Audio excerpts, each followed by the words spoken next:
अस्सलाम वालेकुम। हमारे चैनल बिया और माला पर खुश आमदीद। अगर आप हमारे इस चैनल पर पहली दफ़ा आए हैं या आपने अभी तक सब्सक्राइब नहीं किया तो बिया और माला को सब्सक्राइब करना ना भूलिए।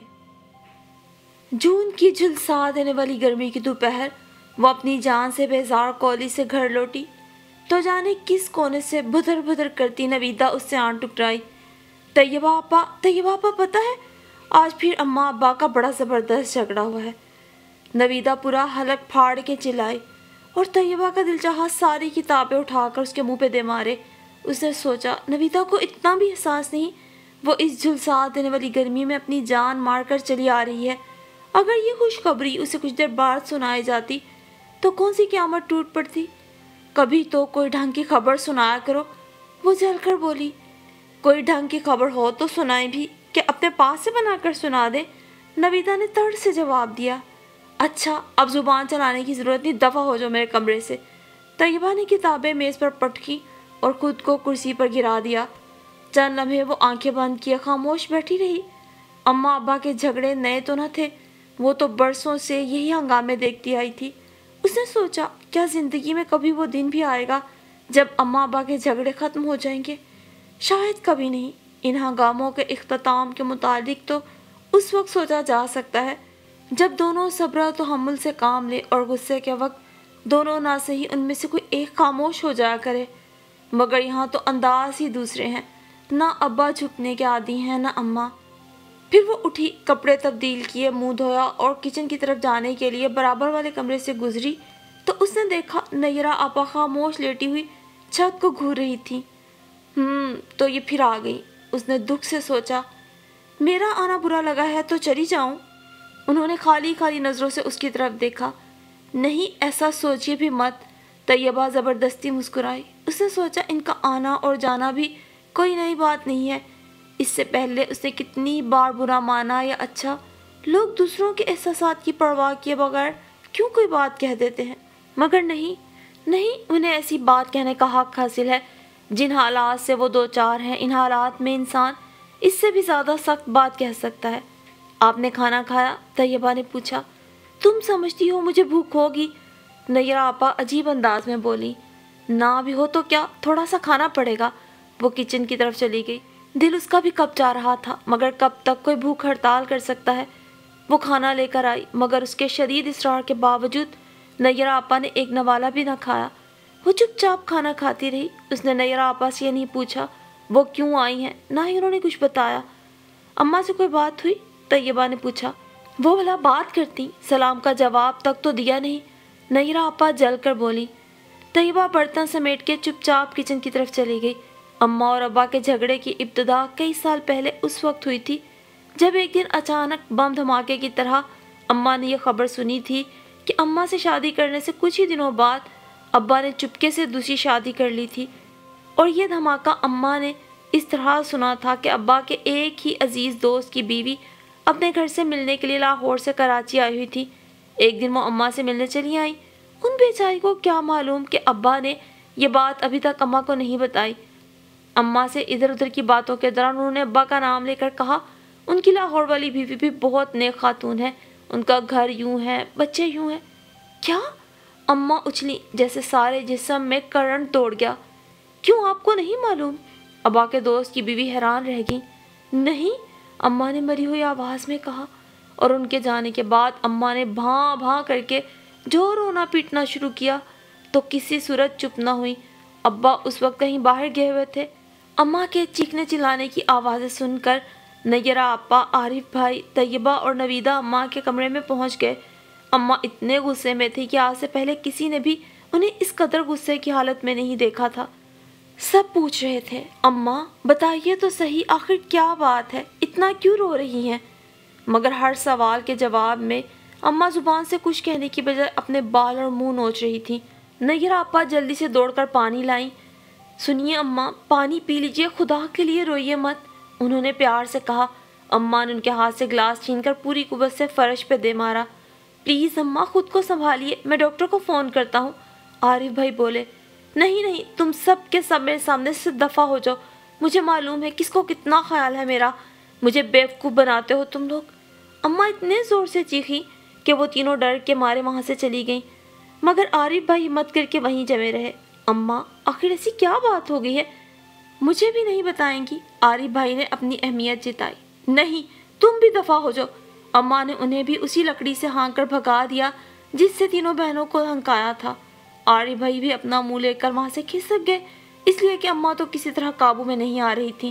جب ابا آئے تو اماں نے اتنا بڑا ہنگامہ کیا کہ اس گھر کے ہنگاموں کی تاریخ میں اس سے پہلے اور اس کے بعد کبھی اتنے بڑے پیمانے پہ ہنگامہ نہیں ہوا تھا۔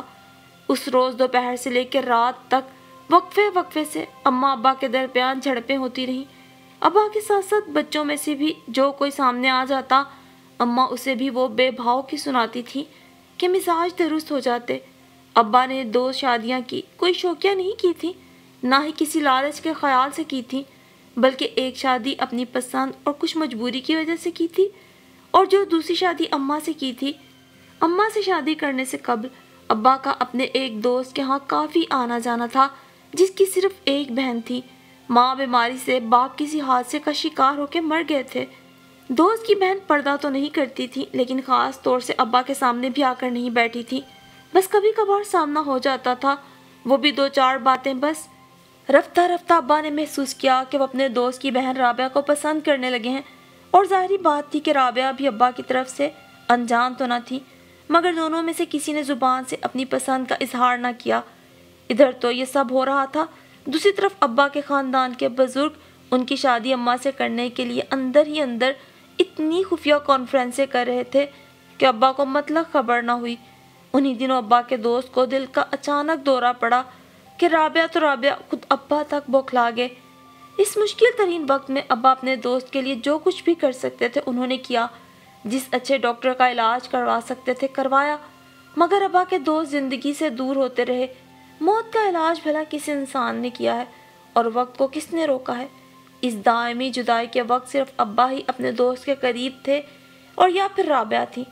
مرتے وقت جب ابا کے دوست نے بڑی مایوسی اور درد بھری نگاہوں سے اپنی بہن کی طرف دیکھا تو ابا کو بے حد دکھ ہوا۔ وہ دوست کی درد بھری نگاہوں کا مفہوم بخوبی سمجھ رہے تھے۔ تم فکر نہ کرو، میں رابعہ کا خیال رکھوں گا، ابا نے انہیں تسلی دی۔ تم رابعہ سے شادی کرو گے؟ ہاں، تم فکر نہ کرو، مجھ پہ اعتبار کرو، ابا نے اپنے دوست کا ہاتھ میں لے کے وعدہ کیا۔ پھر ایک دن ایسا بھی آیا جب گھر میں ابا کی شادی کا بڑا زوردار ہنگامہ اٹھا۔ ابا اس اچانک صورتحال کے لیے قطعی تیار نہ تھے، بوکھلا کے رہ گئے۔ وہ تو اس خیال میں تھے کہ کسی مناسب موقع پر اپنے گھر والوں سے رابعہ کے سلسلے میں بات کریں گے۔ اگرچہ انہیں معلوم تھا کہ خاندان سے باہر شادی کرنا اپنی شامت کو دعوت دینا ہے، مگر وہ مجبور تھے۔ اپنی پسند سے زیادہ انہیں اس بات کا خیال تھا کہ وہ اپنے مرحوم دوست کو کول دے چکے ہیں، اس سے وعدہ کر چکے تھے، اور جب اس وعدے کو نبھانے کا وقت آیا تو وہ اچانک کتنی مشکلات سے دوچار ہو گئے۔ وہ تنہا تھے اور سارا خاندان ایک طرف۔ جب انہوں نے ہمت کر کے گھر والوں سے رابعہ کا ذکر کیا تو نہ صرف ان کے اپنے گھر میں بلکہ پورے خاندان میں بھونچال آ گیا۔ ابا کو سمجھایا گیا کہ خاندان میں آج تک ایسا نہیں ہوا کہ کسی نے بزرگوں کے فیصلے کو ماننے سے انکار کیا ہو۔ ان کے اماں ابا نے کہا، ہم تمہارے چچا کو زبان دے چکے ہیں، یہ ان کی لڑکی کی عزت کا سوال ہے، تمہارے انکار سے لوگ باتیں بنائیں گے۔ جب ابا اس پر راضی نہ ہوئے تو مزید کارروائیاں شروع کر دی گئیں۔ دادی اور نانی نے زندگی بھر صورت نہ دیکھنے کی دھمکی دے دی۔ ابا کے ابا نے بہت پہلے ہی ان کی صورت دیکھنا، بات چیت کرنا چھوڑ دی تھی۔ اماں نے زہر کھا کے مر جانے کی دھمکی دی۔ دادا ابا غیظ و غضب میں سب سے زیادہ آگے بڑھ گئے اور ایک دن ابا پر پستول تان کے کھڑے ہو گئے۔ سب نے کہہ سن کر بڑی مشکل سے انہیں ٹھنڈا کیا۔ انکار کی ہر صورت ناکام ہو گئی تو ابا نے سب کے کیے کے سامنے سر جھکا دیا۔ ابا کی شادی اماں سے ہو گئی۔ مارے غصے کے ابا کا دل تو یہی چاہا کہ نہ اماں کی صورت دیکھیں نہ بات کریں، مگر پھر بھی انہوں نے خود کو سمجھایا۔ ابا اماں کا ہر طرح سے خیال رکھنے لگے، لیکن اس کا یہ مطلب ہرگز نہیں تھا کہ وہ رابعہ کو اور اپنے مرحوم دوست سے کیے گئے وعدے کو بھول گئے۔ انہوں نے فیصلہ کر لیا تھا کہ بہت جلد رابعہ کو تمام صورتحال سے آگاہ کر کے ان سے شادی کر لیں گے۔ جب ایک دن وہ اچانک رابعہ سے ملنے گئے تو انہیں دیکھ کے حیران رہ گئیں۔ آپ؟ میں سمجھی تھی شاید اب آپ نہیں آئیں گے۔ रबिया, आपने ऐसा क्यों सोचा? अब्बा के लहजे में शिकायत थी। मैंने सोचा शायद दूसरे लोगों की तरह आप भी। रबिया अपनी बात पूरी ना कर सकी। नहीं रबिया, मैं मजबूर कर दिया गया था, आप अंदाज़ा नहीं लगा सकती। हो सकता है आपको यकीन ना आए, मगर ये हकीकत है। अब्बा खामोश हो गए। फिर रबिया बेगम के इसरार पर अब्बा ने उन्हें सारी बात बड़ी तफसील से बता दी और उनसे शादी का मुतालबा किया। रबिया खामोशी से जाने क्या सोचने लगी। आप नाराज़ हो गई? अब्बा ने पूछा। नहीं, रबिया ने खुद को संभाल लिया। अब आपको अपनी बीवी का ख्याल रखना चाहिए। मैं इतनी खुदगर्ज नहीं कि अपनी खुशियों की खातिर एक बेकसूर औरत का घर बर्बाद कर दूं, मगर मैं फ़ैसला कर चुका हूँ। रबिया, मैं अपना वादा ज़रूर निभाऊंगा। आप बेफिक्र रहें, मैं आप दोनों में से किसी की हक तलफी नहीं करूँगा। 2-3 दिन के बाद अब्बा ने रबिया बेगम से दूसरी शादी कर ली। फिर रबिया बेगम को लेकर लाहौर चले गए। वहाँ उन्हें ज़रूरियात ज़िंदगी से आरास्ता एक घर ले दिया और एक काबिल एतबार खादिमा, ताकि वो रबिया बेगम का हर तरह से ख्याल रखे और अब्बा की गैर मौजूदगी में वो तनहा न रहे। अब्बा कारोबारी किस्म के आदमी थे। लाहौर और कराची दोनों शहरों में उनका कारोबार फैला हुआ था। जितने दिन वो लाहौर में रबिया बेगम के पास रहते, उतने ही दिन कराची में अम्मा के पास। अब्बा की दूसरी शादी का इल्म उनके 2-3 करीबी दोस्तों के सिवा और किसी को ना था। कई बार उन्होंने सोचा कि वो सारी सूरत हाल से अपनी पहली बेगम यानी अम्मा को आगाह कर दें, मगर उनकी हिम्मत ना पड़ी, क्योंकि उनसे शादी के बाद अब्बा ने अंदाज़ा लगा लिया था कि वैसे तो वो ठीक ठाक थी, मगर गुस्से की बहुत ख़राब थी। पहले अब्बा अपने आप को बहुत गुस्सावर समझते थे, मगर अम्मा से शादी के बाद पता चला कि अम्मा गुस्से में उनसे 2-4 हाथ आगे थीं। इसलिए अब्बा ने फैसला कर लिया था वो खुद उन्हें कुछ नहीं बताएंगे, और अगर बाद में उन्हें किसी दूसरे ज़रिए से पता चल गया तो जब की जब देखी जाएगी, मगर फ़िलहाल तो उन्हें ये बात बताकर अपने घर का सुकून बर्बाद नहीं करना चाहते थे। मगर ऐसी बातें कब छुपती हैं? नैरा आपा, आरिफ भाई और तैयबा ने अम्मा को बहुत समझाया। जो होना था सो हो चुका। अब्बा जिस सूरत हाल से 2-4 थे, उसमें सवाए इसके और चारा भी ना था। और फिर अब्बा तो हमारा अब भी पहले की तरह ख्याल करते हैं, फिर आप क्यों गम करती हैं? मगर वो अम्मा ही क्या, जो कभी किसी दूसरे की बात भी सुन ले। बकौल अब्बा के, वो तो अपने आप को अक्ले कुल समझती थी, और जब बात वो ज़ुबान से निकाल देती वो पत्थर की लकीर हो जाती। अम्मा ने फैसला कर लिया था कि वो अब्बा को चैन नहीं लेने देंगी। अगर अब्बा ना भी कुछ बोलते तो वो खुद ही रबिया बेगम का जिक्र निकाल कर लड़ने बैठ जाती। उनका इसरार था कि अब्बा रबिया बेगम को छोड़ दें, मगर अब्बा ऐसी बात सोचना भी पसंद नहीं करते थे। रफ्ता रफ्ता अम्मा ने घर के हर काम में दिलचस्पी लेना छोड़ दी। बस हर वक्त या तो अपनी औलादों को फटकारती रहती, या अपने कमरे में किसी कोने में लिपटी दुपट्टे में मुंह छुपाए फुसर फुसर रोया करती। जब कभी शामत के मारे अब्बा घर आते तो उनसे लड़ाई झगड़ा शुरू कर देती। ना जवान औलाद की फिक्र थी, ना घर बार की। घर में कुछ होता रहे, अम्मा को कोई मतलब ना था। वो समझती थी कि इस किस्म के हंगामे करके वो अब्बा से इंतकाम ले रही हैं, मगर उन्हें ये कौन समझाता। इस तरह तो वो खुद अपने घर का सुकून बर्बाद कर रही थी, अपनी औलाद की तरफ से लापरवाही कर रही थी। इन्हीं हंगामों से बेजार होकर एक दिन आरिफ भाई घर से चले गए। कई दिन तो इल्म ना हो सका कहाँ गए। फिर इल्म हुआ कि हॉस्टल में रहने लगे हैं, जहाँ पढ़ाई कम और दादागिरी यानी बदमाशी ज़्यादा करते थे। यूनिवर्सिटी में किसी भी ग्रुप का झगड़ा होता, उनका बीच में टांग अड़ाना ज़रूरी था। महीनों गुजर जाते, घर की शक्ल भी न देखते, और जब कभी आ जाते तो ज़रा उनकी मर्ज़ी के खिलाफ कोई बात होती, फ़ौरन गरजना बरसना शुरू कर देते और लड़ झगड़ के फिर हॉस्टल चले जाते। ऐसा होना लाजमी था।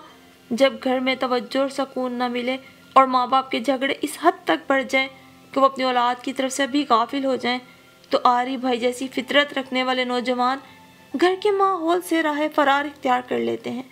आहिस्ता आहिस्ता उन्होंने सियासत और लीडरी में भी हिस्सा लेना शुरू कर दिया। इसी दश्त की सयाही में एक तो वक्त ऐसा भी आया जब वो जेल भी चले गए। कभी किसी जलूस की क़यादत करते हुए धर लिए जाते और जेल की सैर को भेज दिए जाते। शुरू में अखबारात में ऐसी खबरें और तस्वीरें देखकर अम्मा ने काफ़ी रोना पीटना मचाया, मगर आहिस्ता आहिस्ता वो इन बातों की आदी हो गई। सारे रिश्तेदारों और मिलने जुलने वालों में भी आरिफ भाई के कारनामों के चर्चे फैले हुए थे।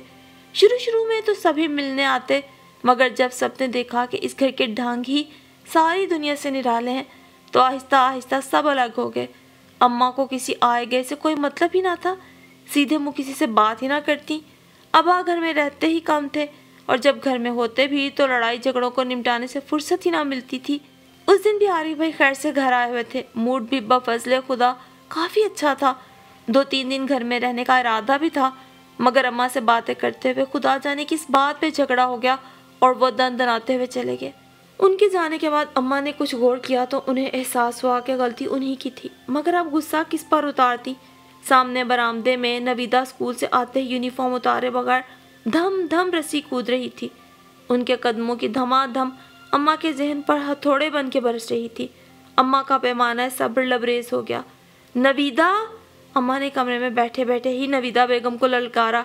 क्या है? नवीदा ने भी जी कहना तो सीखा न था। तुम इतनी लोठा की लोठा हो गई, कभी नमाज रोज़ा भी करती हो, हर वक्त को दकड़े लगाने को कह दो तुमसे। हाँ, अभी परसों ही असर की नमाज पढ़ी थी और रमज़ान के महीने में 2-3 रोज़े भी रख लेते हैं। नवीदा ने बड़ी शान से जवाब दिया। ज़्यादा जुबान ना चलाओ, भाई बिगड़ के चला गया है, ये नहीं होता नमाज पढ़ के दुआ मांगू। अम्मा ने गुस्से से कहा।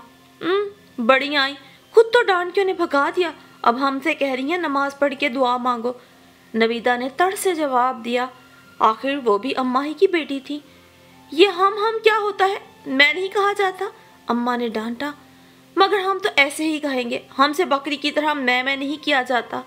अल्लाह समझे तुझे, बेगैरत बेहया, अम्मा पूरी कुव्वत से चिल्लाई। नवीदा बेगम दाद निकालती हुई तैयबा के कमरे में पहुंच गई। वो कल होने वाले टेस्ट की तैयारी में मसरूफ थी। उसने किताब से नजर हटाकर नवीदा की तरफ देखा, मगर बोली कुछ नहीं। उसने सोचा थोड़ी देर में वो खुद ही चली जाएगी, मगर थोड़ी देर क्या, काफ़ी देर गुजर गई। नवीदा साहिबा खिसकने का नाम ही नहीं ले रही थी। कभी तैयबा का पेन खोलती और बंद करती थी, कभी उसकी किताबें और कॉपियाँ उलट पुलट कर रही थी। तैयबा को एकदम गुस्सा आ गया। क्यों? तुम्हारे पास बहुत फालतू वक्त है। नहीं तो आपसे किसने कहा? नवीदा इतरा के बोली। पढ़ने लिखने से भी कोई दिलचस्पी है तुम्हें? तैयबा ने उसे डांटा। पढ़ लेंगे, अभी तो सारा दिन और रात पड़ी है, नवीदा ने बड़ी शान से जवाब दिया। जितना पढ़ती हो वो भी मुझे मालूम है। अब सब आपकी तरह पढ़ाकू तो होने से रहे, नवीदा इटलाई। जुबान मत चलाओ, अगर फेल हुई तो अच्छी तरह खबर लूंगी, तैयबा ने उसे घूरा। खैर फेल तो हम हो ही नहीं सकते, नवीदा ने बड़े यकीन से कहा। अच्छा, मेरा दिमाग मत चाटो, जाओ यहाँ से, ज्यादा मत इतराओ। नैयर आपा क्या कर रही थी? तैयबा ने पूछा। खुद देख लीजिए जाकर, शायद सो रही हैं, नवीदा ने भी अकड़ के जवाब दिया। और अम्मा? हमें नहीं मालूम, सारे ज़माने की खबरें हमसे मालूम करती हैं और डांटती भी हैं, नवीदा बुड़बुड़ाती हुई वहाँ से चली गई। तैयबा ने सोचा कितनी बदतमीज़ है, मगर कसूर किसका है? जब घर का माहौल ऐसा हो कि वालिदैन अपने लड़ाई झगड़ों में औलाद की तरफ से भी गाफिल हो जाएं, तो बच्चे इस किस्म की बदतमीज़ियों के मुजाहरे करते हैं। इस घर में औलाद को तालीम तो मिली है, मगर तरबियत नहीं। आरिफ भाई ने जो रविश अपना रखी है और नैरा आपा के साथ जो कुछ हुआ, वो सिर्फ इसी वजह से हुआ कि उन्हें घर में वो माहौल और माँ बाप की वो तवज्जो नहीं मिली जो मिलना चाहिए थी। उस दिन तैयबा अपने कमरे में लेटी हुई अखबार पढ़ रही थी। आज फिर आरिफ भाई और कई दूसरे लड़कों की गिरफ्तारी की खबर और तस्वीर शाया हुई थी। तैयबा ने सोचा, भले आदमी, अगर आप सियासतबाजी और लीडरी में हिस्सा ना लेते तो आपके बगैर सियासत की दुनिया में कौन सा खला पैदा हो जाता। नवीदा स्कूल से आई तो सीधी मुंह बसोड़ती हुई तैयबा के कमरे में चली आई। तैयबा आपा, वो चचा अब्बा की लड़की शाहिदा, वो है ना, बड़ी लड़कियों से कहती है इसके आरिफ भाई बड़े ख़राब हैं, आए दिन जेल की हवा खाते हैं, अब ना सब मिलके मेरा मजाक उड़ाती हैं, फिर मैं क्या करूं? तैयबा जल के बोली और दोबारा अखबार पढ़ने लगी। इनका दो दिमाग ही ख़राब रहता है, वो खसियानी होकर बुड़बुड़ाई और तस्वे बहाती हुई अम्मा के कमरे में चली आई। क्यों, क्या क़यामत टूट पड़ी तुम्हारे ऊपर? अम्मा ने घूरा। अम्मा, नवीदा ने फिर रोना शुरू कर दिया। अरे कुछ फूटोगे भी मुंह से या रू ही किए जाओगी? अम्मा झुंझुला के बोली। शाहिदा है ना, सारी लड़कियों से कहती है इसके भाई बड़े ख़राब हैं, कभी घर में नहीं रहते, जब देखो जेल में होते हैं, फिर सब मिलके हमें बहुत चिढ़ाती हैं, आज भी सब ने हमारा खूब मजाक उड़ाया, नवीदा ने रोते हुए कहा। तुम जवाब क्यों नहीं देती? घर में तो बड़ी 5 हाथ की जुबान चलती है तुम्हारी, अम्मा ने गुस्से से कहा। मैं क्या जवाब दूं? वो इतनी सारी लड़कियां होती हैं, मैं ये सब कुछ नहीं जानती, तुमने जवाब क्यों नहीं दिया? जूता मारा होता उस हरामी के मुंह पर, अम्मा दांत पीस के बोली। اپنے بھائی بہنوں کے کرتوت کی خبر نہیں اور چلی ہیں دوسروں کے نام رکھنے، بدذات کہیں کی۔ گالی کیوں دیتی ہیں؟ نویدہ چڑ کے باریک اور رونی سی آواز میں منمنائی۔ بس اب یہ رونا دھونا بند کرو، جا کے کھانا کھاؤ۔ کیا پکا ہے؟ نویدہ نے پوچھا۔ مجھے نہیں علم، اور سنو، آج سے شام کی روٹیاں تم پکاؤ گی۔ طیبہ نے ٹھیکہ نہیں لے رکھا ہر کام کا۔ نویدہ کچن کی طرف چلی گئی اور مارے غصے کے ایک ایک برتن اٹھا کے پٹکنا شروع کر دیا۔ کام کے نام سے ہمیشہ اس کی جان نکلتی تھی۔ زیادہ برتن پٹکنے کی نہ ضرورت نہیں، اگر میں اٹھ گئی تو اچھی طرح تمہاری خبر لوں گی۔ اماں نے وہیں سے بیٹھے بیٹھے فل والیوم میں وارننگ دی۔ اماں کی وارننگ ملتے ہی نویدہ بیگم اپنی ساری اکڑ فوں بھول کر کھانا ٹھونسنے لگی۔ ایک دن طیبہ کالج سے آئی تو نویدہ نے اسے بتایا، آج نیرہ آپا چلی گئیں۔ اچھا، کوئی لینے آیا تھا؟ صرف غفار بھائی آئے تھے، اور بھلا کون آتا؟ اماں نے کوئی بات کی تھی غفار بھائی سے؟ طیبہ نے پوچھا۔ سوال ہی پیدا نہیں ہوتا، سلام کا جواب دے کر فوراً منہ پھیر لیا۔ اماں نا نیرہ آپا کو منع کر رہی تھی، کوئی ضرورت نہیں جانے کی۔ نویدہ نے مزید اپنی معلومات اسے پہنچائیں۔ تم جا کر اپنا کام کرو، طیبہ نے کہا اور سر جھکائے جانے کیا سوچنے لگی۔ نیرہ آپا کی شادی بڑے عجیب انداز میں ہوئی تھی۔ یونیورسٹی میں آنرز سے لے کر ایم اے تک تعلیم کے دوران ان کا کلاس فیلو غفار ان میں دلچسپی لیتا رہا۔ نیرہ آپا نے غفار کو کبھی ناپسند نہیں کیا تھا، مگر وہ اس سے زیادہ بات نہیں کرتی تھی۔ غفار اچھا شریف لڑکا تھا اور ان 4 سالوں میں اس کے خلاف کبھی کوئی غلط قسم کی بات بھی سننے میں نہ آئی تھی۔ غفار نے نیرہ آپا کی دوست نسرین کے ذریعے کئی بار ان سے کہلوایا کہ وہ انہیں پرپوز کرنا چاہتا ہے اور اپنی امی کو ان کے گھر بھیجے گا۔ نیرہ آپا نے انکار تو نہیں کیا، لیکن کوئی جواب بھی نہیں دیا۔ انہی چکروں میں ایم اے فائنل کے امتحان بھی ختم ہو گئے، پھر بھی انہوں نے غفار کو کوئی جواب نہ دیا۔ ان دنوں وہ ذہنی طور پر اتنی پریشان تھی کہ ان کی سمجھ میں بالکل نہ آتا وہ غفار کو کیا جواب دے۔ گھر کے حالات تو انہیں بخوبی علم تھا، وہ یہ بھی جانتی تھی اماں ہرگز راضی نہ ہوں گی۔ پھر وہ گھر بیٹھ کے رزلٹ کا انتظار کرنے لگی۔ رزلٹ بھی آ گیا اور کچھ دنوں کے بعد انہیں مقامی کالج میں لیکچرشپ بھی مل گئی۔ نسرین بھی اتفاق سے انہی کے ساتھ تھی۔ وقت گزرتا رہا، کالج میں پڑھاتے ہوئے انہیں 3 سال ہو گئے۔ گھر کے رنگ ڈھنگ اب بھی وہی تھے۔ اس عرصے میں نسرین اور ان کے ساتھ کی تقریباً تمام لڑکیوں کی شادیاں ہو چکی تھیں۔ رشتے تو خیر نیرہ آپا کے بھی کئی آئے تھے، مگر جس کو بھی گھر کے حالات کا علم ہوتا وہ کانوں کو ہاتھ لگاتا، تھو تھو کرتا الگ ہو جاتا۔ 2-3 رشتے ایسے بھی تھے جنہیں اماں صاحبہ خود ہی ریجیکٹ کر چکی تھیں، اور نیرہ آپا ان دنوں گہری خاموشیوں اور اداسیوں میں ڈوبتی چلی گئیں۔ ایک دن نسرین نے انہیں سمجھایا، نیرہ اب تم بھی شادی کر لو، کب تک بیٹھی رہو گی؟ تم سمجھتی ہو مجھے بیٹھے رہنے کا شوق ہے؟ نیرہ آپا چڑ گئیں۔ کل صدر میں مجھے غفار ملا تھا، تمہارا بہت پوچھ رہا تھا، تمہارے گھر کا پتہ بھی مانگ رہا تھا۔ پھر میں کیا کروں؟ اب بھی وقت ہے، غفار سے شادی کر لو۔ تم گھر کے حالات کا رونا روتی رہو گی اور وقت گزر جائے گا، عمر زیادہ ہو جائے گی تو کون پوچھے گا آ کر؟ تم اگر کہو تو میں غفار سے بات کروں، نسرین نے سمجھایا۔ نیرہ آپا بڑی دیر تک خاموش بیٹھی، جانے کیا سوچتی رہیں، پھر بولی، میں سوچتی ہوں نسرین، اماں کو کون راضی کرے گا؟ تم طیبہ کے ذریعے ساری بات اپنے ابا سے کہلوا دو، وہ خود ہی تمہاری اماں کو راضی کر لیں گی۔ نسرین نے سمجھایا۔ اچھا، تم غفار سے بات کرنا۔ نیرہ آپا نے حامی بھر لی۔ 2-3 دن کے بعد وہ یونیورسٹی کسی کام سے گئیں تو غفار انہیں نظر آ گیا۔ وہ بھی کسی سے ملنے آیا تھا۔ انہیں دیکھتے ہی بڑی پھرتی سے ان کے قریب آ گیا۔ کہاں چلی جا رہی ہیں؟ سر جھکائے نیرہ آپا ایک دم چونک پڑی، مگر بولی کچھ نہیں۔ کیا بھول گئیں؟ نہیں، ایسی کوئی بات نہیں، نیرہ آپا نے سنجیدگی سے کہا۔ پھر کچھ دیر غفار ادھر ادھر کی باتیں کرنے کے بعد اصل مطلب پہ آ گیا اور نیرہ آپا کو سمجھانے کے لیے لمبا چوڑا لیکچر دے ڈالا۔ انہی دنوں جب ابا کراچی آئے ہوئے تھے تو ایک دن نیرہ آپا نے طیبہ کے ذریعے ابا سے ساری بات کہلوا دی۔ ٹھیک ہے، ابا نے کافی دیر تک سوچنے کے بعد کہا۔ انہیں لگا اس میں کوئی حرج نہیں، نیرہ کوئی بچی نہیں، ماشاءاللہ کالج میں پڑھا رہی ہے، اپنا برا بھلا اچھی طرح سمجھتی ہے۔ برسوں پہلے خود انہوں نے بھی پسند کی شادی کی تھی اور اب تو زمانہ ہی دوسرا تھا۔ اماں کو یہ بات معلوم ہوئی تو انہوں نے سارے گھر کا ناطقہ بند کر دیا۔ پہلے نیرہ آپا کی شامت آئی، پھر ابا کی خبر لی گئی۔ خود تو جو گل کھلایا سو کھلایا، اب لڑکی کو بھی وہی سبق پڑھا رہے ہو، شرم نہیں آتی؟ جسے دیکھو لیلا مجنو کا ڈرامہ کھیل رہا ہے۔ اماں تڑک کے بولی۔ شور مچانے کا کوئی فائدہ نہیں، نیرہ کی شادی غفار سے ہی ہوگی، یہ میرا فیصلہ ہے۔ ابا کو بھی غصہ آ گیا۔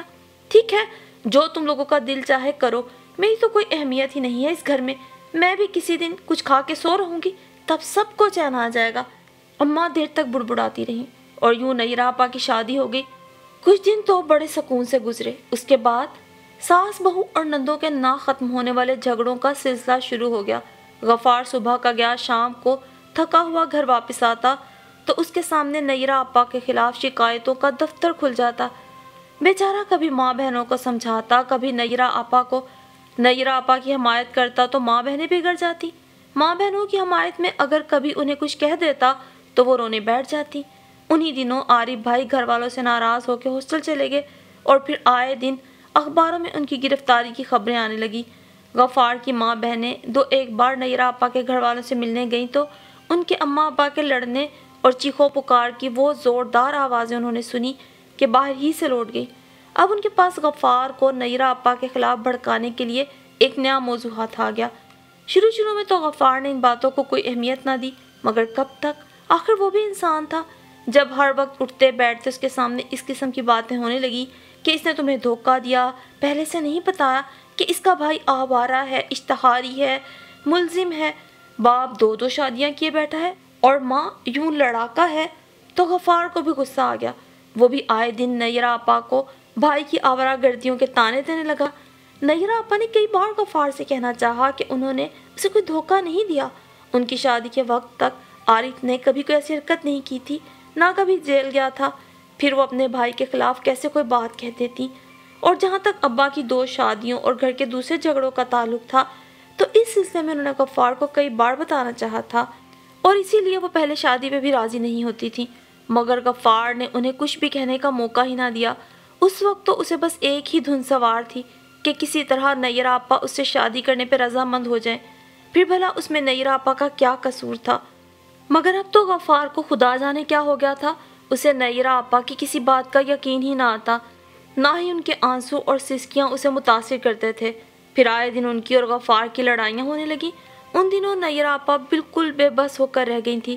پہلے انہیں یہ اطمینان تو تھا کہ ساس نندیں خواہ کچھ بھی کہتی ہیں، غفار تو ان کی حمایت کرتا تھا، مگر اب تو وہ بھی ان کا اپنا نہیں رہا تھا، گھر والوں سے کچھ کہہ نہیں سکتی تھی، سب یہی کہتے کہ اپنی پسند کی شادی کی ہے تو اب بھگتو بھی۔ اس کے بعد غفار نے یہ دستور بنا لیا، جب بھی ان دونوں کی لڑائی ہوتی وہ نیرہ آپا کو زبردستی میکے چھوڑ جاتا اور دنوں اپنی شکل نہ دکھاتا۔ جب ذرا غصہ ٹھنڈا ہوتا اور اپنی غلطی کا احساس ہوتا تو زبردستی انہیں منا کر اور معافیا مانگ کے گھر لے جاتا۔ نیرہ آپا بغیر انکار کیے چپ چاپ غفار کے ساتھ چلے جاتی۔ وہ ڈرتی تھی کہ اگر انہوں نے جانے سے انکار کر دیا تو کہیں ایسا نہ ہو غفار ماں بہنوں کے کہنے میں آ کر انہیں ہمیشہ کے لیے چھوڑ دے۔ جب اماں کو ان باتوں کا علم ہوا تو انہوں نے نیرہ آپا کو خوب باتیں سنائیں اور ابا کی الگ خبر لی۔ مجھے تو پہلے ہی علم تھا ایک دن یہ سب ضرور ہوگا، مگر میری کون سنتا ہے، ان بیگم کے سر پہ تو عشق کا بھوت سوار تھا اور یہ سب تمہارا کیا دھرا ہے۔ وہ ابا سے کہتی، ابا سر جھکا کے خاموش ہو جاتے۔ ان دنوں غفار کے گھر والوں کے ہاتھ ایک نئی بات آ گئی۔ اب ہر وقت نیرہ آپا کو اس بات کے طعنے دیے جاتے کہ 3 سال شادی کو ہو گئے، ابھی تک اولاد نہیں ہوئی۔ نیرہ آپا یہ ساری باتیں سنتی اور رو دھو کے چپ ہو جاتی، ان کے اپنے بس میں کچھ بھی نہیں تھا۔ اس دن اماں ابا میں پھر جھگڑا ہو رہا تھا۔ طیبہ نہ چاہتے ہوئے بھی اماں کے کمرے کے پاس سے گزرتے ہوئے رک کے سننے لگی۔ تم اگر چاہتے ہو کہ اس گھر میں لڑائی جھگڑے نہ ہوں تو سن لو، تمہیں رابعہ کو طلاق دینا پڑے گی۔ اماں کی گرجدار آواز سنائی دی اور طیبہ سہم کے رہ گئی۔ Shut up! ابا غصے سے دھاڑے۔ رابعہ بیگم کے بارے میں وہ ایسی بات سننا بھی نہیں چاہتے تھے۔ میرے ساتھ یہ گٹ پٹ نہیں چلے گی، صاف صاف اردو زبان میں بات کرو، اماں اور غصے میں بولی۔ بیکار میرا دماغ نہ کھاؤ، اگر اسے نہیں چھوڑ سکتے تو چمٹے رہو اس کی جان کو، مگر پھر میرا پیچھا چھوڑ دو۔ اماں اور زیادہ جہالت پہ اتر آئیں۔ تمہیں شرم آنی چاہیے، جو بات میں سوچنا بھی نہیں چاہتا وہ تم زبان سے کہہ رہی ہو۔ ابا نے انہیں بری طرح گھورا۔ بس بس رہنے دو یہ باتیں، علم ہے تم کتنے پارسا ہو، تم کیسی عورت ہو، نہ تمہیں گھر کی پرواہ ہے نہ بچوں کی، رہنے دو تم یہ باتیں، میری کس کو پرواہ ہے، سب کو تو تم نے اپنے بس میں کر رکھا ہے۔ اچھا اب ختم کرو اپنی تقریر، بہت ہو چکا۔ ابا چڑ کے بولے۔ ہرگز نہیں، میں 1000 بار بولوں گی، دیکھتی ہوں تم میرا کیا بگاڑ لوگے۔ अम्मा भी किसी सूरत चुप होने का नाम ही नहीं ले रही थी। अब्बा बचाव की सूरत ना देखकर चुपचाप सर झुका के वहां से खिसक गए और अम्मा हस्बे दस्तूर देर तक बुड़बुड़ाती रहीं। एक एक करके बहुत सारे दिन गुजर गए। तैयबा ने बीए और नवीदा ने मैट्रिक का इम्तहान पास कर लिया। आरिफ भाई इकोनॉमिक्स में एमए का इम्तहान पास करने के बाद अब स्टेट बैंक में मुलाजमत कर रहे थे। अब वो अक्सर घर आने लगे थे, मगर रहते किसी दोस्त के यहाँ थे। सियासतबाजी और लीडरी को तालीम के साथ ही खैरबाद कह चुके थे और इन दिनों उन पर अपनी शादी की धुन सवार थी। उन्होंने इस सिलसिले में अम्मा से बात की तो वो खुदा जाने कौन कौन से रिश्ते बताने लगी। आरिफ भाई ने साफ साफ कह दिया कि अम्मा इस मसले पे बात करने का ये मतलब हरगिज़ नहीं कि अम्मा उनके लिए रिश्ता ढूंढे। शादी तो वो हर हाल में अपने बॉस की लड़की फौजिया से करेंगे। अब्बा को कोई एतराज़ न था, मगर अम्मा ने पहले तो अपनी आदत के मुताबिक काफ़ी शोर मचाया, लेकिन जब देखा कि सारा घर ही एक तरफ है तो थक हार के चुप हो गई। यूँ आरिफ भाई की शादी हो गई और फौजिया अम्मा की बहू बनकर आ गई।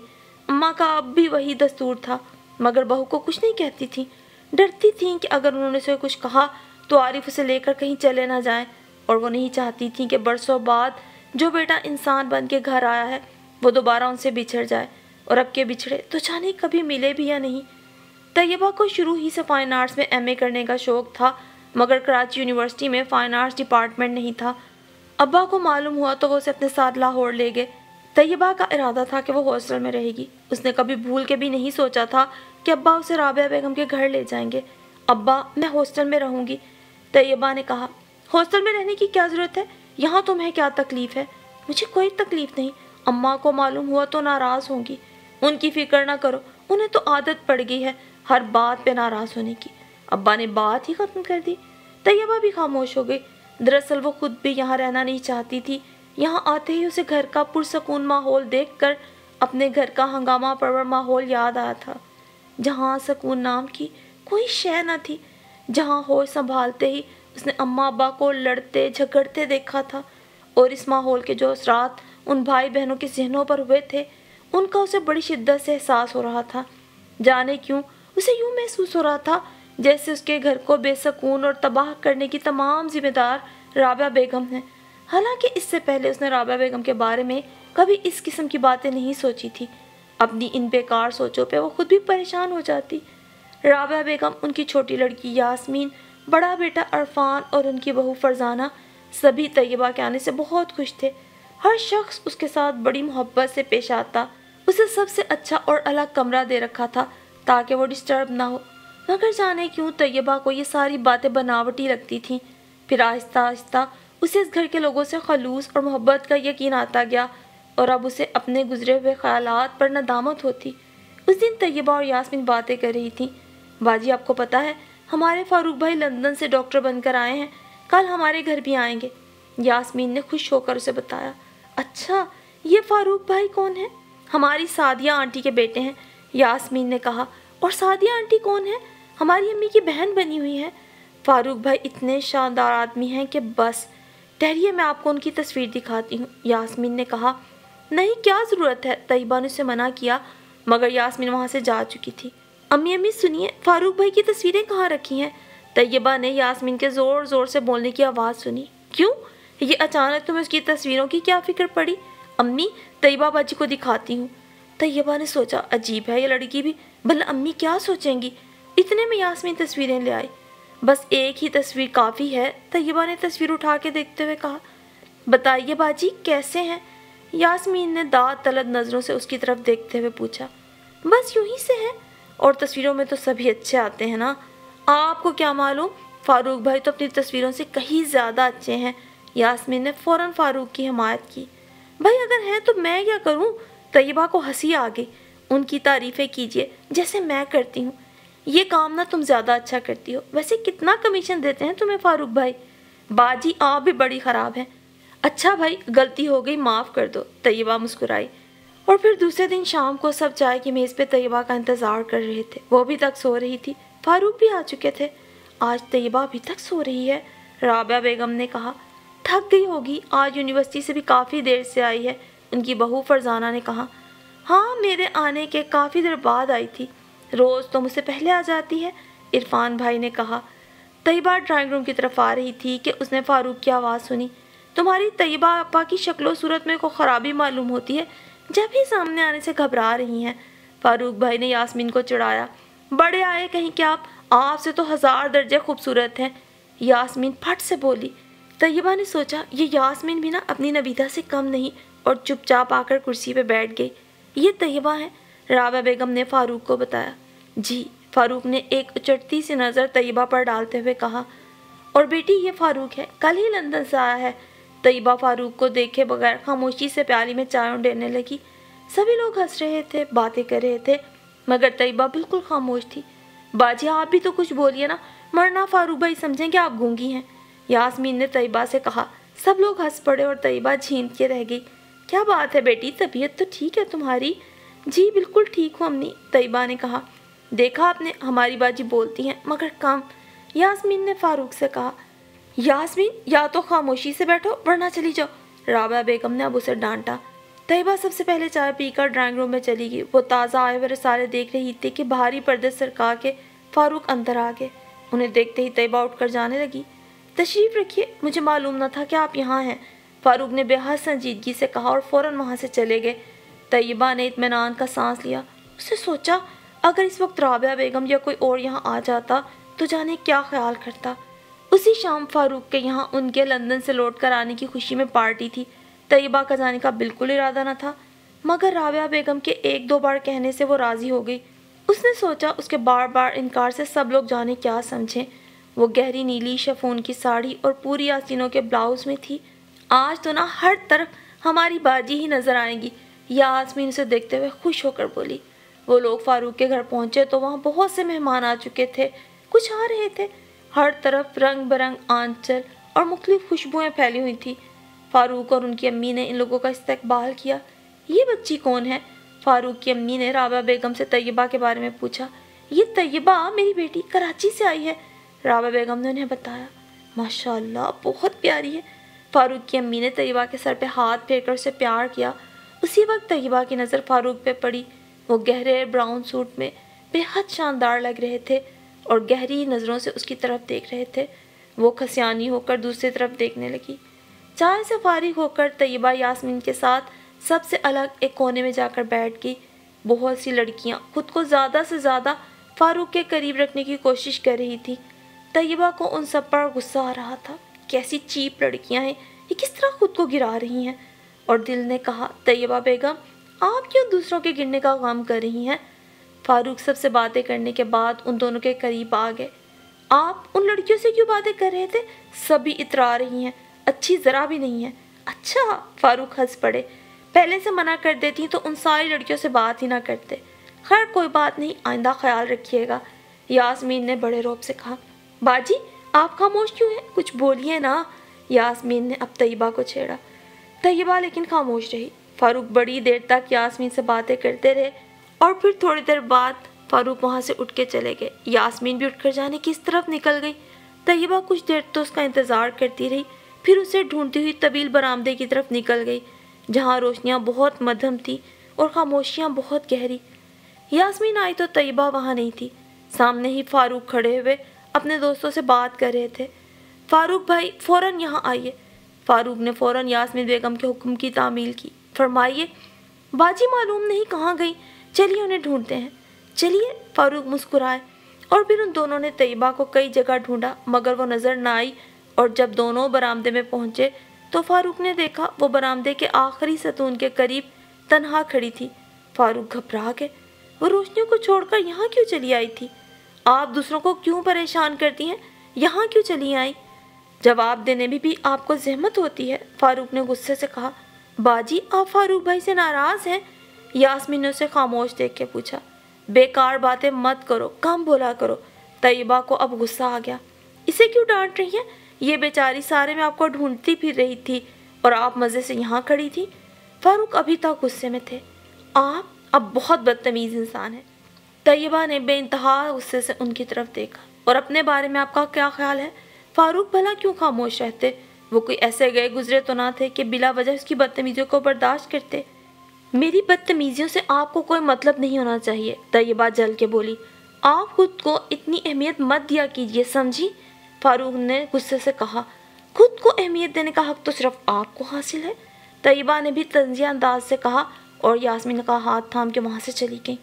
فاروق وہیں کھڑے خود پہ قابو پانے کی کوشش کرتے رہے۔ انہیں افسوس بھی ہوا کہ انہوں نے طیبہ سے اتنے سخت لہجے میں بات کیوں کی، مگر وہ بھی کیا کرتے۔ طیبہ نے جن بدتمیزیوں کا مظاہرہ کیا تھا، اس قسم کی بدتمیزیوں کے وہ بالکل عادی نہ تھے۔ کئی دن گزر گئے، فاروق رابعہ بیگم کے گھر نہیں گئے تھے۔ وہ ان دنوں زیادہ مصروف تھے، اور پھر طیبہ کی اس دن کی بدتمیزی کی وجہ سے وہاں جانے کا ان کا دل بھی نہیں چاہتا تھا۔ اس دن صبح یاسمین اسکول جانے کے لیے تیار ہو رہی تھی۔ طیبہ کو بھی آج دیر سے جانا تھا۔ امی، فاروق بھائی آئے ہیں۔ فاروق کی گاڑی کا مخصوص ہارن سن کر یاسمین مارے خوشی کے بڑے زور سے چیخی۔ اس قدر شور مچانے کی کیا ضرورت ہے؟ کوئی گورنر تو نہیں آیا؟ فرزانہ بھابی نے یاسمین کو چڑھانے کے لیے کہا۔ فاروق بھائی نہ کسی گورنر سے کم نہیں۔ فاروق کے اندر آتے ہی اس نے ان پہ سوالوں کی بوچھاڑ شروع کر دی۔ اتنے دنوں سے کہاں تھے؟ کیوں نہیں آئے؟ کیا ناراض ہیں؟ اب کسی اور کو بھی بولنے دو گی یا نہیں؟ رابعہ بیگم نے اسے ڈانٹا۔ فاروق، رابعہ بیگم اور فرزانہ بھابی سے باتیں کر رہے تھے کہ طیبہ وہاں آ گئی۔ زرد رنگ کے کپڑوں میں وہ بڑی اداس لگ رہی تھی۔ امی، میں جا رہی ہوں۔ فاروق یاسمین کو اسکول چھوڑنے جا رہے ہیں، تمہیں بھی یونیورسٹی چھوڑ آئیں گے، رابعہ بیگم نے کہا۔ نہیں، میں چلی جاؤں گی، اس نے انکار کیا۔ تم بیکار تکلف کرتی ہو، فاروق کوئی غیر تو نہیں ہے، فرزانہ بھابی نے بھی کہا۔ آپ باجی سے کہیے تب جائیں گی وہ، یاسمین نے فاروق سے کہا۔ آئیے پلیز، فاروق نے بڑی سنجیدگی سے کہا۔ آپ کو ہاسپٹل سے دیر ہو جائے گی، طیبہ نے منہ پھیر کے کہا۔ اسے کہیں نہیں جانا بیٹی، آج چھٹی پر ہے، تم جاؤ، رابعہ بیگم نے اسے کہا، اور طیبہ کو مجبوراً جانا پڑا۔ آئیے باجی، یاسمین نے مزے سے فرنٹ سیٹ کا دروازہ کھولتے ہوئے کہا۔ طیبہ خاموشی سے پچھلی سیٹ پہ بیٹھ گئی اور دھڑ سے دروازہ بند کر لیا۔ یاسمین آگے ہی بیٹھ گئی۔ اگر نہیں جانا تو اتر جائیے، اتنا عتاب بیچاری گاڑی پر مت نازل کیجیے، فاروق کو غصہ آ گیا۔ طیبہ اترنے ہی والی تھی کہ فاروق نے گاڑی سٹارٹ کر دی۔ وہ دل ملا کے رہ گئی۔ تم آج اتنی دیر سے کیوں جا رہی ہو؟ انہوں نے یاسمین سے پوچھا۔ آج اسکول میں تقریری مقابلہ ہے، صبح سے جا کے کیا کرتی؟ یاسمین نے جواب دیا۔ یاسمین کا اسکول آ گیا تو وہ اتر گئی۔ طیبہ، فاروق نے اسے پکارا۔ اس دن دراصل مجھ سے بڑی زیادتی ہو گئی تھی، آپ مجھے معاف کیجیے گا، فاروق نے بے حد سنجیدگی سے کہا۔ بھلا آپ کیوں زیادتی کرنے لگے؟ میں ہی بدتمیز ہوں، طیبہ نے جل کے کہا۔ مگر بدتمیز کا خطاب تو آپ نے مجھے دیا تھا۔ طیبہ خاموشی سے باہر دیکھنے لگی۔ آپ کم بات کرنے کی عادی ہیں یا مجھے اس قابل ہی نہیں سمجھتی؟ دوسری بات زیادہ صحیح ہے، طیبہ مسکرائی۔ ٹھیک ہے، آئندہ آپ سے مخاطب ہونے کی جرات نہیں کروں گا، فاروق نے بھی غصے سے کہا۔ گاڑی یونیورسٹی میں داخل ہو چکی تھی۔ فاروق نے گاڑی روکی تو طیبہ اتر کے آگے بڑھ گئی۔ فاروق نے تیزی سے گاڑی واپس موڑ لی۔ ایک ایک کر کے پھر بہت سے دن گزر گئے۔ اس دن رابعہ بیگم کی بڑی لڑکی سمرین اپنے شوہر کے ہمراہ لندن سے آ رہی تھی، اور طیبہ ایم اے پریویس کا امتحان دے کر چھٹیاں گزارنے واپس کراچی جا رہی تھی، اور اس کا دل چاہ رہا تھا کہ فاروق سے اپنی ساری بدتمیزیوں کی معافی مانگ لے۔ وہ جو شروع دن سے انہیں چاہتی آئی تھی، مگر مجبور تھی، ان پر اپنی چاہت کا اظہار نہیں کر سکتی تھی۔ اسے معلوم تھا کہ اماں ہرگز فاروق سے اس کی شادی کرنے پہ راضی نہیں ہوں گی۔ نیرہ آپا اور عارف بھائی کی بات اور تھی۔ فاروق رابعہ بیگم کے رشتہ دار تھے، اور اماں کے سارے جھگڑوں کا سبب رابعہ بیگم کی ذات تھی۔ اس دن فاروق اس سے ملنے آئے تو وہ نہ چاہتے ہوئے بھی اتنا روئی کہ وہ حیران رہ گئے۔ کیا بات ہے طیبہ، آپ کا دل نہیں چاہ رہا جانے کو؟ فاروق نے پوچھا۔ اس نے انکار میں سر ہلا دیا۔ پھر کیوں جا رہی ہیں؟ اماں نے بلایا ہے، اس نے آنسو پونچھتے ہوئے کہا۔ کوئی خاص بات؟ مجھے نہیں معلوم۔ چھٹیوں کے بعد آئیں گی نا؟ ابھی تو آپ کو فائنل ایئر باقی ہے۔ جی، طیبہ زبردستی مسکرائی۔ امی، آپ کے گھر خط لکھیں گی؟ معلوم ہے کیوں؟ فاروق نے کہا۔ طیبہ خاموش کھڑی اپنے آنسو ضبط کرتی رہی۔ اس کا دل چاہا فاروق سے کہہ دے کہ وہ امی کو خط لکھنے سے منع کر دیں۔ اسے معلوم تھا جواب ان کی توقعات کے برعکس ہوگا، مگر وہ کچھ بھی نہ کہہ سکی، اور فاروق اسے خدا حافظ کہہ کے چلے گئے۔ ادھر طیبہ کے لاہور جانے کے بعد نیرہ آپا کی ساس اور نندیں اور غفار اولاد نہ ہونے کی وجہ سے ان سے اتنے بیزار ہو گئے تھے کہ طلاق دینے کی نوبت آ گئی تھی۔ اماں کے کان میں اس بات کی بھنک پڑی تو دل کے جانے کس گوشے سے بیٹی کی محبت نے جوش مارا۔ ایک دن انہوں نے غفار کو بلا کے اتنی باتیں سنائی کہ صاحبزادے کے ہوش ٹھکانے آ گئے۔ کیوں میاں، کہاں تو تم لڑکی کے پیچھے ایسے دیوانے ہو رہے تھے کہ شادی کر کے دم دیا، اور اب اتنی بیزاری کہ تم سب نے مل کے اس کا جینا حرام کر دیا۔ خبردار، تم نے اسے طلاق دی، تمہارے آگے بھی بہنیں ہیں، ذرا خدا کا خوف کرو۔ اپنی ماں بہنوں سے کہہ دو جا کر اپنی کھال میں رہیں۔ اب تک وہ بولتی رہیں اور میں خاموش تھی۔ اگر میں کسی دن بولنے پہ آؤں گی تو تم سب کے مزاج درست ہو جائیں گے۔ اماں گھنٹوں ہاتھ نچا نچا کے تقریر کرتی رہیں، مگر کیا مجال جو غفار نے ایک بھی لفظ زبان سے نکالا ہو۔ اور پھر اماں ہر نماز کے بعد گھنٹوں لمبے لمبے وظیفے اور دعائیں پڑھنے لگی، اور پھر شاید یہ ماں کے دل سے نکلی ہوئی دعائیں ہی تھیں جو بارگاہ الہی میں اس طرح قبول ہوئیں کہ نہ صرف نیرہ آپا ایک پھول سے بچی کی ماں بن گئی، بلکہ عارف بھائی بھی ایک گول مٹول سے بچے کے باپ بن گئے۔ نیرہ آپا کے ماں بنتے ہی ساس نندوں کے رویے میں کافی فرق آ گیا۔ اتنے سال بعد کچھ ہوا تو وہ بھی لڑکی، لڑکا ہوتا تو کوئی بات بھی تھی، مگر غفار بھائی سب بھول بھال کر نیرہ آپا کا بہت زیادہ خیال رکھنے لگے۔ طیبہ گھر آئی تو سب لوگ اسے دیکھ کے بہت خوش ہوئے۔ نیرہ آپا اور غفار بھائی بھی اپنی بچی سمیت آئے ہوئے تھے، مگر جانے کیوں ایک سال کے بعد سب سے مل کر بھی وہ بے حد اداس اور خاموش تھی۔ سب حیران رہ گئے، وہ ایسی تو کبھی بھی نہ تھی۔ بہت پوچھا گیا آخر کیا بات ہے، مگر اس نے کسی کو کچھ نہ بتایا۔ ایک دن اچانک فاروق کی امی کا خط اماں کے نام آیا تو گھر میں سبھی موجود تھے، ابا بھی تھے۔ خط پڑھنے کے بعد اماں نے اتنا ہنگامہ کیا کہ انہیں خاموش کرانا دشوار ہو گیا۔ شاباش ہے بیٹی تمہیں، جو کسی نے نہ کیا وہ تم کر آئیں۔ میں تمہاری کچھ نہیں لگتی، اور وہ رابعہ 4 دن میں تمہاری سب کچھ بن گئی۔ فاروق انہیں اتنا ہی پسند ہے تو اس سے اپنی بیٹی کی شادی کیوں نہیں کرتی؟ مجھ پر ان کا بس نہ چل سکا تو میری بیٹی کو پھانس لیا۔ ان سے کہہ دو زیادہ چالاک بننے کی کوشش نہ کریں، اپنی ہمدردیاں اپنے پاس رکھیں۔ میری بیٹی کے لیے رشتوں کی کوئی کمی نہیں، یہ سب تمہاری ڈھیل کا نتیجہ ہے۔ وہ ابا پہ برس پڑی۔ ختم کرو یہ بکواس، چیخنے چلانے کا کوئی فائدہ نہیں، کان کھول کے سن لو۔ نیرہ اور عارف کے معاملے میں تم نے اپنی مرضی چلائی، میں خاموش ہو گئی، مگر یہ معاملہ اور ہے، اب میری مرضی چلے گی۔ اماں نے فیصلہ سنا دیا۔ پھر ابا اور سب نے مل کر اماں کو سمجھایا کہ وہ اپنی ضد چھوڑ دیں، مگر اماں پر کوئی اثر نہ ہوا۔ ایک دن طیبہ اپنے کمرے میں خاموشی سے لیٹی ہوئی تھی کہ اماں آ گئی۔ پھر تم نے کیا فیصلہ کیا؟ طیبہ بالکل خاموش رہی۔ اماں اس کی خاموشی سے جانے کیا سمجھی۔ ٹھیک ہے، اگر تمہیں رابعہ بیگم مجھ سے زیادہ عزیز ہیں تو جاؤ، جا کر انہی کے پاس رہو اور جو وہ کہیں وہی کرو، لیکن یاد رکھو میں مر جاؤں گی مگر زندگی بھر تمہاری صورت نہیں دیکھوں گی۔ طیبہ کچھ دیر خاموشی سے جانے کیا سوچتی رہی، پھر کانپتی ہوئی آواز میں بولی، اماں میں آپ کی بیٹی ہوں، رابعہ بیگم کی نہیں۔ آپ فاروق کی امی کو میری طرف سے انکار لکھ دیجئے۔ اماں مسکرائیں، اسے جھک کے پیار کیا اور چلی گئیں۔ اس بربادی پر طیبہ نے کوئی آنسو نہیں بہایا تھا، کسی سے شکوہ نہیں کیا۔